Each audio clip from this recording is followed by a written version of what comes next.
We didn't make Pikmin 3 simply to extend the series. We made it because we wanted to. We felt that the new hardware, Wii U, was really perfect for Pikmin. Once we started making it, we could see each of the individual Pikmin moving like ants on Wii U. And the Pikmin were moving all over the map, doing their own tasks, thanks to the enhanced AI. And the controls are much simpler with the use of Wii Motion Plus. You can use the gamepad to view the overall map at any time, and you can also play only on the Wii U gamepad. These improvements in particular are perfect for thinking up strategy while the Pikmin are performing their individual actions. Now that we've built the game, I'm finally spending a lot of time playing it, and I'm really happy we made it. It may sound like I'm exaggerating, but it feels like Wii U was made for Pikmin. It's a bold statement, but that's how satisfied I am with the game. In the first game, I was a bit stubborn. I wanted to tell a story where the rocket would fly away at the end of the final day. But if you failed to complete the rocket, it would crash. This time, I felt it would be fine for you to take all the time you want. There is a maximum day time limit, but you can take as many days as you like. You can take your time and still clear the game. We made it so from there on, you can invent your own play style as you try to shorten your completion time. There are many things that we game developers and that those who design the bosses in particular always wrestle with. But one in particular is the fact that if you damage something in the real world, that damage always remains. The Pikmin take damage but keep on fighting the next day, so it's also the same with the bosses. The damage they take keeps piling up, so you can fight until it's almost sunset, and then if you think you might be able to finish it off, you don't have to go too far. You can step away and decide to finish it off in the morning. Then you go in, you beat it first thing, and decide what to do with the rest of your day.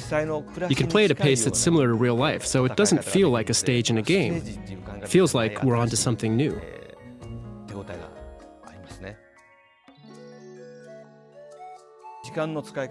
How you use your time, and in particular how you use the map on the gamepad, is extremely important in this game, as it makes it much easier to spend your time effectively by having the Pikmin perform a variety of different tasks at the same time. There are 3 main characters this time, and you can place each of them in various places on the map and have them oversee the work. Once a task is finished, you can move on to the next thing, so the amount of work you can do over the course of a day has increased greatly. Once you discover this, the game becomes very interesting.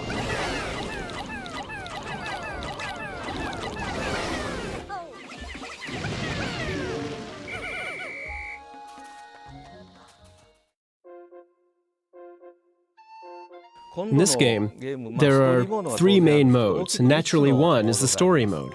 I've been explaining story mode so far. Beyond that, there are the bingo battle mode and the mission mode. Mission mode is basically similar in style to the story mode, but it asks you if you can beat this boss, or collect the fruit, or to see how efficiently you can progress through a level within a given time limit.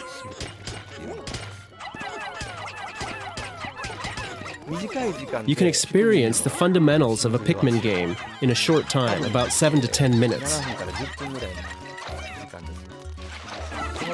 As you keep playing these levels within the given time frame, you become better at planning things out, which then will increase your score.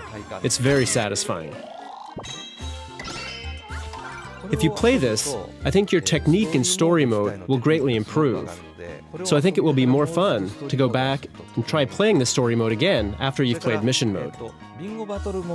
Then there's also the bingo battle mode. In this mode, you basically battle against somebody else. There's a bingo card, and whoever gets a bingo first wins. So there are a lot of potential strategies involved. You can get in the other player's way, or go for the items you need to win, or you can try and get the item they need to block their bingo. Games like this can really set apart the expert from the novice. So, we added a roulette wheel. Because you can get a variety of items, you can turn the tides of battle. And by playing this mode, you can also get a sense of what Pikmin is all about. And since you can even play this with beginners, I hope everyone will enjoy it.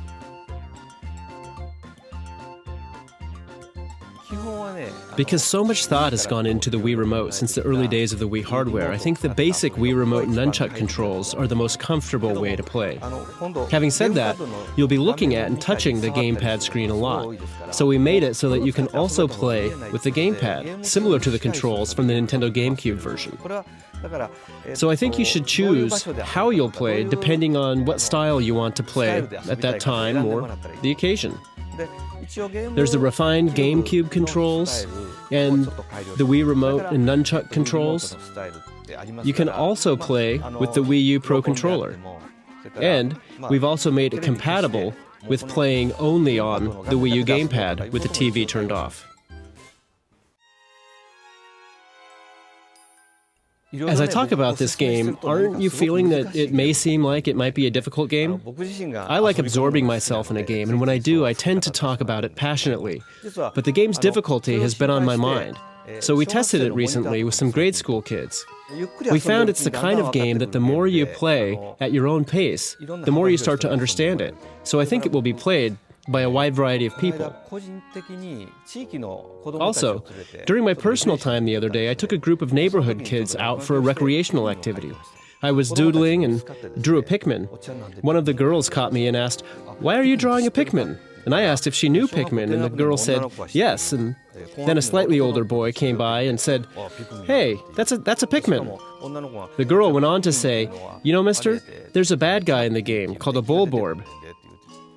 I thanked her for the information. Knowing that kids like them knew about Pikmin really relieved me. And knowing that it's the kind of game that kids like them can play too reassured me that I could recommend the game to anyone.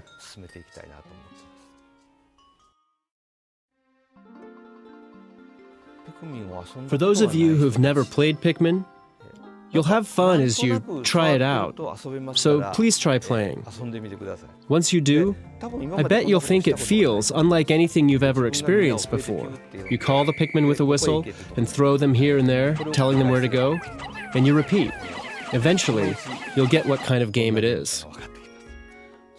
And for the experts out there, I can say that this game feels like the ultimate evolution of the original Pikmin. I hope with this new game, it can build the framework of what would be a new kind of real-time simulation game. Please give it all you've got.